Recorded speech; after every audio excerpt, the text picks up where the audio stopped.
Our top story, the two-day talks between India and Pakistan, Indus Water Treaty, currently underway. A five-member Pakistan delegation arrived in India on Sunday for the 118th edition of the talks. The high-stakes meeting is likely to focus on key projects here concerning both the countries.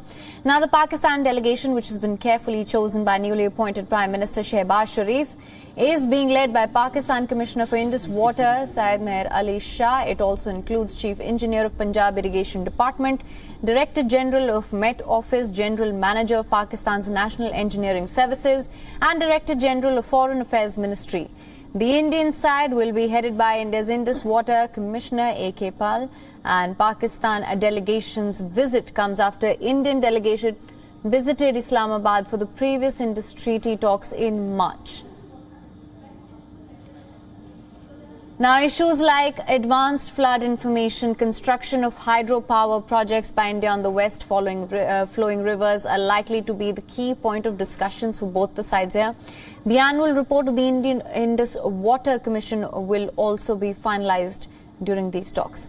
The Indus Water Treaty, it was formalized in 1960 after 9 years of negotiations between India and Pakistan with the help of the World Bank.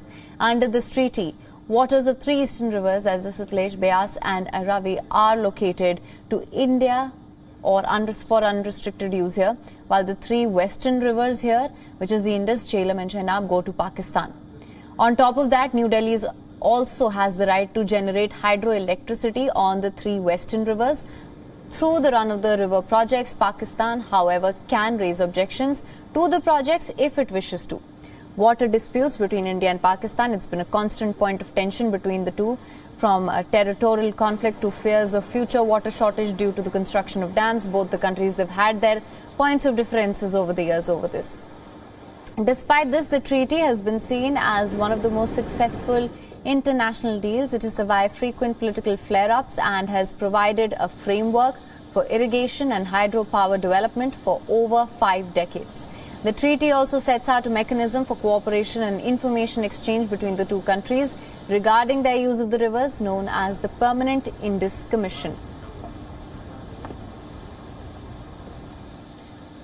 And for more on this, our principal diplomatic correspondent Siddhant Sibal has sent us this report. Listen in. The Indus water talks between India and Pakistan have started today here in Delhi. This is the meeting under which both sides will discuss about water sharing. The Indus Water Pact was signed in the year 1960, under which India has a right to the three eastern rivers, while Pakistan has a right to the three western rivers. And of course, India can still use water from the three western rivers. Now, we know that earlier this year, an Indian delegation was in Islamabad for talks. Now Pakistan delegation is here in Delhi. This is the second Pakistan delegation to be in India in matter of few weeks. Earlier we saw a Pakistani delegation here in India for the SCO RATS, or Shanghai Cooperation Organization Regional Anti-Terror Structure meeting. Now we know that India-Pakistan relationship, the talks between the two government is of course frozen. There is no movement that is happening, but multilateral and bilateral meetings such as the SCO and Indus water talks do provide the opportunity for the two countries to meet together and have conversations. With video journalist Chandrasekhar Siddhant Sibal at the Indus Water Talks here in Delhi for WION. WION is now available in your country. Download the app now. Get all the news on the move.